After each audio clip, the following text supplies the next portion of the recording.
All right, let's take a look at the next big improvement we've got going on here. It's big. That is, we've got this rear winch installed and the rear winch carrier. And that's right, there's still a few more things to wrap up to finish this installation of the rear winch, but I'm really excited to have this rear winch installed after building out the camper, getting this chassis set up, and also of course building out the interior of the camper and the pass-throughs very recently. Now installing this really big rear winch. It's been a challenge, it's a big one, but it's great to get it done. So follow along with me on my DIY Expedition camper build. And after having this 16,500 pound Warn winch installed on the front, we're gonna install a same sized winch on the rear of this nice big Expedition camper that I'm building out. So follow along my channel here and watch my build out of this big Expedition camper and all the accoutrements that come along with it. And so let's start out with the selection of the winch itself. And for those who've been following my channel, you know that I do research the heck out of everything that I do go ahead and purchase for this DIY Expedition camper. And so here's a little breakdown of the comparison of the leading brand up against the ComeUp Seal Gen2 16.5 RS that I did choose. They're both 16,500 pound winches, both 12 volts. They both have a cone brake, but there's a really big difference in amperage, both at no load and at full load, and especially at full load. A substantial difference in amperage. So it's going to be a lot easier on both the wiring as well as the load. It's going to be in the alternator and the batteries. That's really the big difference. There's also a bit of a speed difference when you operate these two, but also the motor on the ComeUp is also quite a bit beefier, and it's also quite a bit beefier of a synthetic rope and a 50% longer wired controller, as well as also a wireless controller built in, both with thermal temperature readings. And also the fact is I could actually get it within a reasonable amount of time, whereas the other winches on the market I could not get in a reasonable amount of time. And it was also quite affordable, especially when you look at the specs on it. Excellent specifications for this winch. So I'm excited to have this winch, receive it, and now go ahead and get it started to install.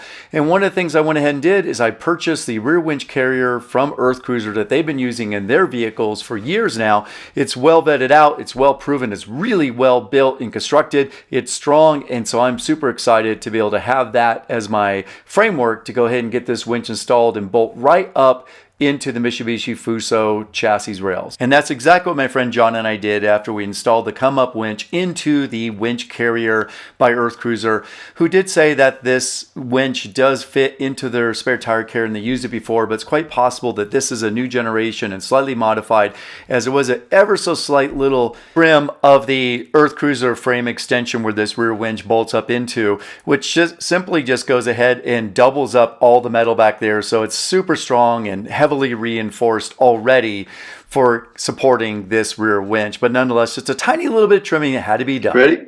So this tiny little bit of trimming just to accommodate the very end of the motor on this ComeUp winch into the EarthCruiser rear winch carrier, and that was it. Once we got this done, it fit right up in there.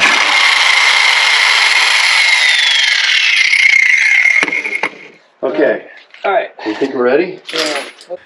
And the box that this ComeUp winch came in could even support the winch as well as the rear winch carrier itself to even turn sideways on that box while we jacked it up into position. And the EarthCruiser winch mount fit very nicely, and we got it all set right up in there. All right. Oh my gosh. That's pretty perfect, isn't it? Yeah. Didn't do any excess cutting, say that. Wow. That's pretty amazing. So once we got the winch and the carrier all positioned into place, it was then just a matter of inserting in a whole lot of bolts. There's about a dozen or more pretty beefy bolts on each side that go into the frame extension and the winch carrier to hold them all together and really reinforce that whole rear assembly. And then it was a matter of just really threading all these bolts into their respective holes, and of course, attaching all the washers and the nuts on each side and just torquing them up. And sometimes it took just a little bit of persuasion from the jack or a jack stand just to kind of push up the carrier just ever so slightly or angle a little bit to get all those holes lined up, but they all lined up perfectly. So kudos to EarthCruiser for building such a great rear winch carrier. I'm really glad that I purchased this from them, as it is not only super beefy and strong to support the rear winch, but also provides a lot of added protection to the rear, protecting both the fuel tank as well as also providing some really beefy recovery points on each side of this rear winch carrier. I may also use it to install some traction boards on the bottom of this. I've got a little mount that I'm working up on that, but more to come on that in the future. Right now, there's still a lot to do to install this winch carrier. It is all installed now. This is rad. This was a lot of work to put in there. My buddy John helped me out. Still got to obviously finish up the wiring and put in the control box. One thing, these are the bolts that actually came with the ComeUp winch, and I'm going to change them out to have them be black. They are M12s, and so black just because I like the black look better. And also, I couldn't put the fairlead on with these M12s because the fairlead was actually designed for smaller bolts, like an M10, I think is what it was. So I'm going to put the fairlead on to drill it out slightly for these bigger M12 bolts, which is part of the mount here. See, I also had to drill out the holes ever so slightly because EarthCruiser has those drilled out, I believe, for like a 3/8 size, and these are M12, so a little bit bigger. And so got that in, but got everything bolted in there with all the bolts. So over here as well. So this is a really great, awesome improvement. So I'm going to change out these bolts now, make it look a little prettier black. And there's actually different size bolts you got to put in. There's these, and the ones in the back. I think the ones in the back go in the bumper M12s.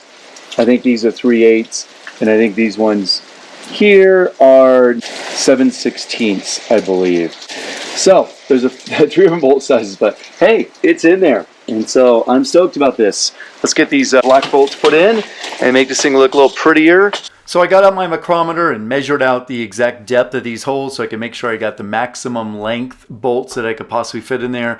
And I did end up getting a couple different kinds so I can try them out and see which ones really fit best and looked best as well, and also would provide the most strength as well as corrosion resistance over time between the aluminum and the steel that's in the different parts made up of the rear winch, fairlead, as well as the carrier. And then I went ahead and just drilled out the holes in the fairlead ever so slightly to accommodate these beefier bolts that go into the rear winch carrier. So I changed out the bolts. I did the Allen head socket cap screws. I did them in a armor coat plating because they're pretty much bulletproof when it comes to corrosion resistance and dealing with both steel and aluminum. And I couldn't get them in black. I could only get them in this aluminized look. Couldn't get this size in black or in a rounded hex head, which I'd rather have for the fairlead here.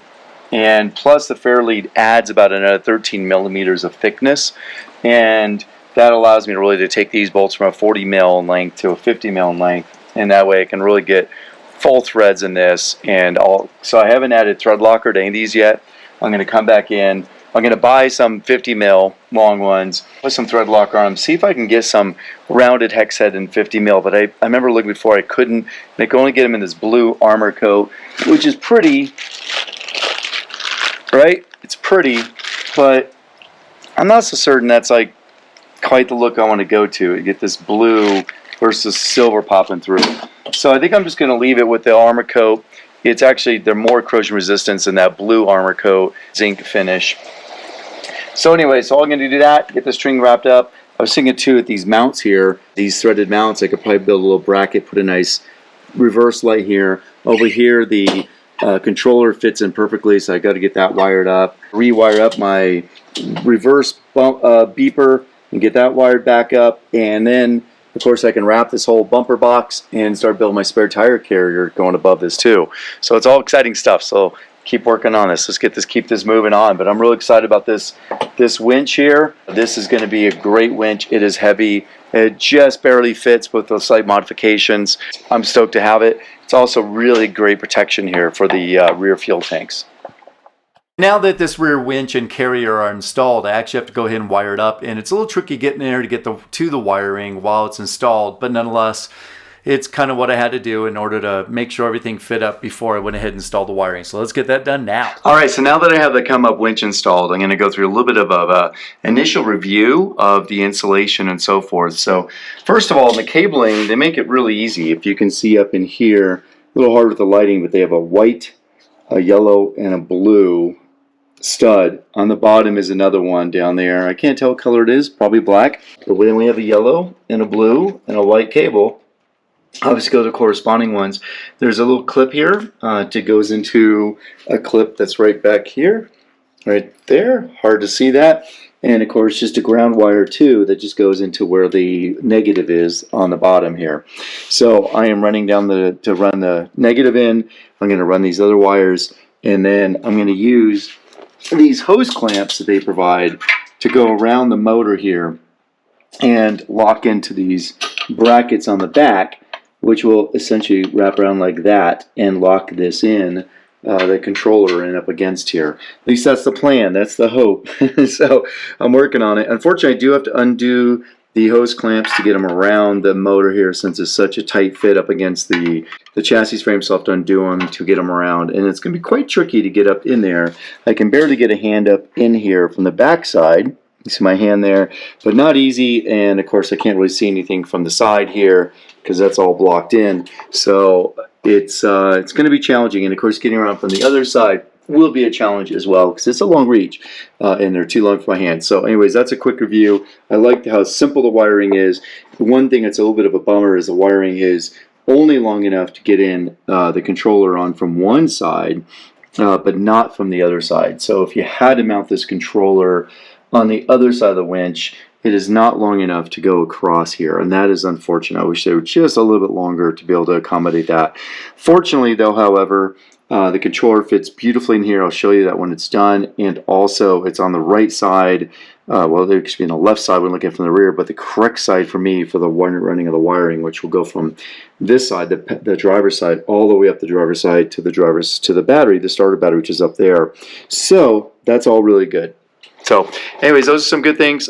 I'm stoked to get this installed. It's a bit of a cluster with getting my hand everything into the winch carrier here and get this in there. Obviously it would have been easier to hook up all the wiring and everything beforehand, but that just wasn't quite possible, and with everything going on and not knowing exactly how it's going to fit and be able to get hands up in here to fit all these to get these bolts and stuff in there, and the ones on the back side here, they're coming from the back side now that the box is on and all that stuff. So if the box wasn't on, this would have been a breeze to do this at that point in time. Okay, so I got the nut started and it was so tight in there, going hardly if I feel, literally holding my hand like this with the washer pushed up onto the stud and the wires, and then literally rolling the nut down into my hands as I'm holding it up there and somehow feeding the nut up onto the stud. And it sure looks like I actually have them all on there. Yep, there's the washer, there's the nut. Okay, so that's the ground wire and the negative wire. So those are on. Obviously I've got the negative wire closest to the motor and then the ground wire after that, so that way I've got the best conductivity from the big load to where it needs to go. So now I get that tightened up, and then I can focus on these ones on the top. This is definitely a challenge, but I think I got the hardest one done. So now get those tightened up and work on the others on the top. Thank God I did not lose that nut. Oh my God, that would have been terrible. That nut was really difficult to get on there. Okay, that feels like I'm tightening. Now as I'm tightening, I got to check where the negative cable and the ground cable are, their alignments, make sure they're good out of the way and clean. Get this really tight. I think the instructions say 14 Newton meters. Oh God, there's a lot of work. Okay, yeah, the instructions do say 14 Newton meters, which is 124 pound-inches. I got to tighten all these down too, so that's what I'm doing, or have done. On the first one, now I got these other three in the top to do. So make sure I get all my wires and everything run. My negative wire is nicely routed. It is beautifully routed. Okay, cool. Now let's keep these going here. Okay, I'm sharing my seat with the control box. Kind of straddling, not so comfortable, but just kind of I'm holding this up so I don't pull a strain on the wires, and just trying to figure out which one of these wires I do connect first or next. They got these also nice rubber hoods to go over the wires, which is great, but it's going to be challenging to work with these in this very confined space. So we'll just have to deal with that, pull these back so I can get to them. And I'm trying to get the ones that are, I was going to say in the back, where I can't see them first. I think that's going to be the main step, so that's the yellow. And I want to come in at an angle around. It's going to be a little bit tricky to go in an angle so that as the control box get pushed in, the wires just make a nice gentle loop and they don't get loosened up or strained. So that's the trick I got to work on now for these other ones as this starts getting pulled up. And it's pretty heavy, with all the thick cables here is number 2s and the box itself. So I may have to start holding it up while I'm tightening these up, or get them at least hooked on first and get the nuts and washers started. So that's what I gotta do now.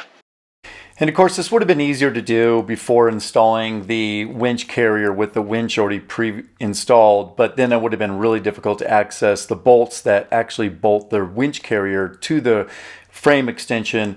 So it was just easier to do it in this way, even though it took a lot more time and effort.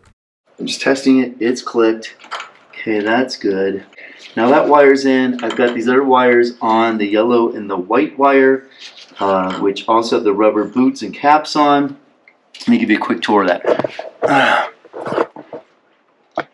I know it's hard to see in there. There's the white, there's the yellow. Rubber boots and caps are on. So I just have that blue wire over there to go. And that's it. Get that installed. Okay, good news. I've got all the wires installed. That's the negative, the positive, the temperature sensor, the ground, and I guess a control wire here. So it's hard to see in there, I know, and I've got the light behind there, so it's backlit at the moment. But they all get the rubber boots on, pulled over them. They're already tightened down, all torqued down. All the wires are run, so they should not interfere with each other and be able to be pushed around as this goes in. So now comes the tricky part. I got to get these hose clamps on the motor. So I've got to undo them, feed them around there. I'm only going to be able to tighten it from the back side, which is I can barely get up in there. I can't really see it. So I'm going to have to somehow just feel it, tighten it, and so forth while I hold this control panel up on the front side here, or rear side. It's going to be tough. It's going to be really tough. I'm trying to figure out how to help me do this better. And I can't think of how to help me do this better all alone here. So I'm just going to give it a go. So it's going to be a struggle, but yeah, it's going to be a struggle. We're hooking these hose clamps around all these other wires and stuff too. It'd be nice if they had some other easier way to attach it, but it's probably the easiest way.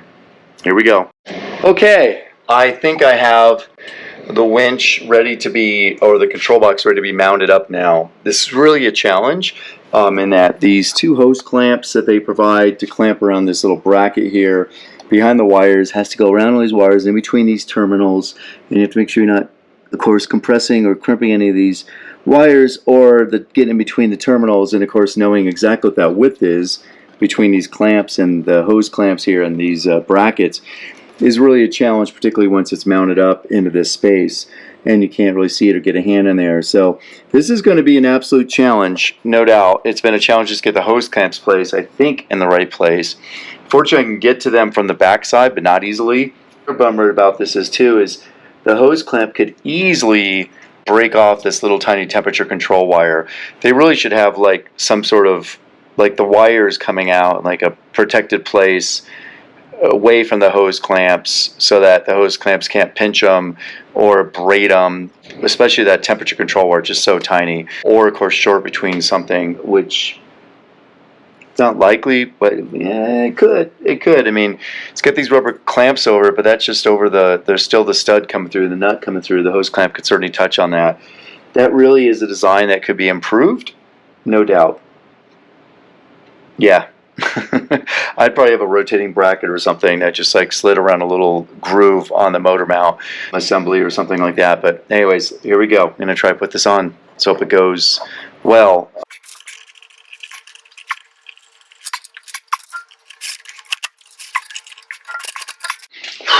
Okay, so the control box is now lightly tightened up. I cannot move it any higher up, even though I'd love to have it flush up against the bottom of the bumper here, but it will not go any higher up because of the way the hose clamp is and limiting to the height of the winch, of course, centered on that. One thing I don't like is there are a couple little bolt heads on the bottom here. I'm going to turn you upside down so you can see those right there and right there. And of course those are rubbing up against the back of the bumper. I don't like that at all. So I'm going to put some protective tape in between there. So I'm going to pull the control box out, insert this protective tape up in there, so at least it's got, those won't rub and dig into the bumper and rust it out. And then before I'll put that in, then I'll finish tightening this up. And so let's get this tape in here, this protective tape in here. Look at this stuff, super durable. Okay, bolt heads right there. Okay, feels like the bolt heads are now protected. Now if I can get this thing tightened up, let's go try that. And while I tighten up these hose clamps, I made sure they did not touch, pinch, or braid any of the wires in any way. So anyways, it's in there. It's good. It's solid. Okay, let's take a look around. And one of those hose clamps does come close to the negative stud, but that is how it was designed. And I'm going to add some more protection over that rubber stud as well as to the wire. Whew! Okay, this was not easy. Not easy at all, but it wasn't terribly hard. I've got the control box now mounted in. I've got these little protective tapes on here. I would, of course, rather put these on the back side of the control box so they would have been more discreet and hidden, but it was difficult to do that with the control box already in place. But it's nice and solid. It does not move. Those hose clamps definitely lock it in, brace up against here. So I like how it is.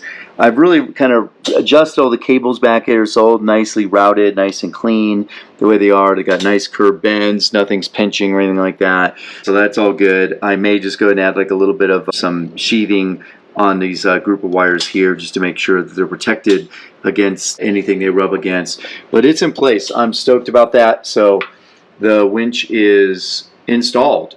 Obviously I need to run these wires up to my battery, so that's something I'll do. But it's all in here. I've got my hose line that's going to connect up into my bumper box, but yeah, it's all getting there. So this is good. This is great. I'm glad to have this done.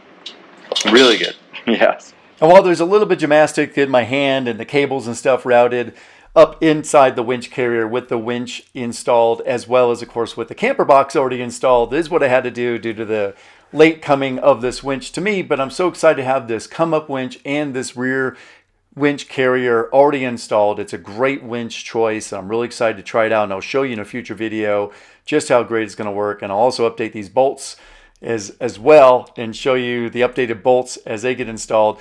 And meanwhile, there's a lot to come in my future videos. We got to add a little bit more to the pass-through that's going to happen, and the doors are going to happen between those. Of course, also finishing up the interior cabinetry, which is almost done, as well as some movement of that interior cabinetry and so forth that I talked about in my design videos a long time ago that's now starting to happen, as well as also building out the rear spare tire carrier and the storage boxes along the side of that. And so thank you so much for watching. Thank you for sharing. And certainly by all means, ask me any questions you have or make any comments below on what your thoughts are of this or any suggestions that some of you have done and certainly have been helpful. So thanks again for watching. I really look forward to sharing more of my DIY expedition camper build underway.